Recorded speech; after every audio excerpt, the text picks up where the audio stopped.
السلام عليك تحية الإسلام. السلام عليكم ورحمة الله وبركاته. موضوع إنه ما نحن سوق قادنا أن عبارة الحاد كلا إيه اللي مرشدة كهنا إيه كتيرة قبل هذا قلبيت كسومالي الآن وحن شعب كوكو باقي كده السومالي الآن ملي جوجان به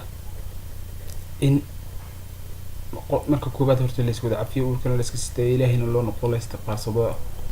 lana weydiisto ilaahay naxariis marka labaad waxaan leeyahay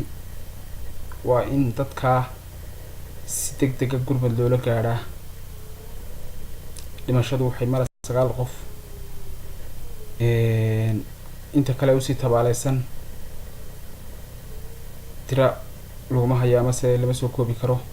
sida awgeed bulshada Soomaaliland meel ay joogtaba waa inay dadka gurmad toos la gaadhaa dawladdu dhankeedii iyadu baaq bay dirtay ah in qayladaan gurmad ah ay dirto sida awgeed bulshada Soomaaliland meel ay joogaan dadka waa inay gurmad degdeg ah iyaguna la gaadhaan xagga Allahan loo noqdo ayaan leeyahay. Assalaamu calaykum waraxmatullaahi wabarakaatuh. waxaa kaloo jiray barnaamij taxanayn soo ahaa oo ka soo hadlayay sidee baynu dalkeena ugu sameeysanaa biyo xidheen ama aynu biyahan qulqulaya ee dalka badaha galaya aynu u sameeysanaa oo keedu ka dhigana haddaynaan taas sameyn sanad walba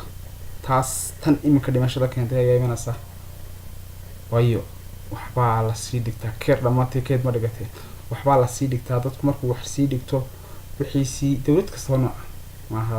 waxaan imika inagu bilaabano ama ugu horreynaa xaajo guba ah xageena dawlad kasta waa sameystaa marka haddii dawladda waxaan ugu baaqayaa iyada laftirkeeda iyagoo carabaabay in dadkan sanad kasta biyo la'aanta u dhimanaya loo sameeyo dalka biyo iska mara dooxyadan iska mara loo xidho biyahooda oo keed ugu dhigo. Assalaamu calaykum waraxmatullaahi wabarakaatuh. halkaasaan mawduucii kusoo gabagabeynaya maanta wadada salaamantiin halays wada cafiyayaan lahay soo daad ilaahay wanaag naxariisanaya markaa waqaf u raxiim. Assalaamu calaykum waraxmatullaahi wabarakaatuh.